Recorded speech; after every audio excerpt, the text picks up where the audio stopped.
অ্যাড্রেসটা নেবেন। এটা নেবেন। আমি নেব বলছি। এটা কেন তুই বল? মঙ্গলবার রাতেই ছড়িয়ে পড়ে ছবিগুলো কন্টেন্ট ক্রিয়েটর তৌহিদ আফ্রিদির বিয়ে। ছবিতে পাত্রী হিসেবে যাকে দেখা গেছে তিনিও এক কন্টেন্ট ক্রিয়েটর। তবে তরুণ এই কন্টেন্ট ক্রিয়েটরের বিয়ের চেয়ে উৎসুক প্রশ্ন তৈরি হয়েছে বান্ধবী দিঘির আগেই বিয়ে করে ফেললেন আফ্রিদি। আফ্রিদির বিয়ের ছবিগুলো দেখে তার সঙ্গে যোগাযোগের চেষ্টা করে জাগো নিউজের বিনোদন বিভাগ। হোয়াটসঅ্যাপে ফোন করা হলে ফোন ধরেননি আফ্রিদি। ছবিগুলো সত্যিকারের বিয়ের নাকি কোনো নতুন কন্টেন্ট সেটা নিশ্চিত হওয়া যায়নি।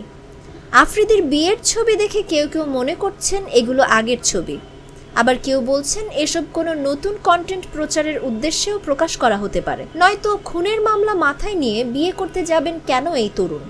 সামাজিক গণমাধ্যমে জনপ্রিয় তৌহিদ আফ্রিদি, তবে ছাত্র জনতার অভ্যুত্থানে আওয়ামী লীগের সরকার পতনের পর থেকে নীরব ছিলেন তিনি।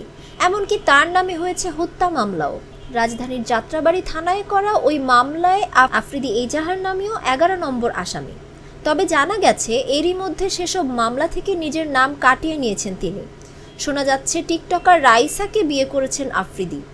এতদিন রাইসার সঙ্গে প্রেমের সম্পর্কের কথা অস্বীকার করেছিলেন এই তরুণ ইউটিউবার।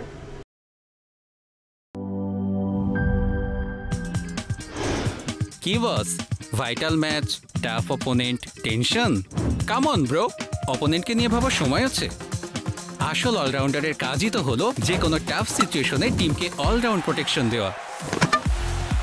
জাস্ট লাইক মাই টাইলক্স, যার অ্যান্টিব্যাকটেরিয়াল এজেন্ট টয়লেটের কোনায় কোনায় পৌঁছে 99% জীবাণু ধ্বংস করে, টয়লেটের কঠিন দাগ ও দুর্গন্ধ দূর করে টয়লেটকে রাখে ক্লিন আর সুবাসিত।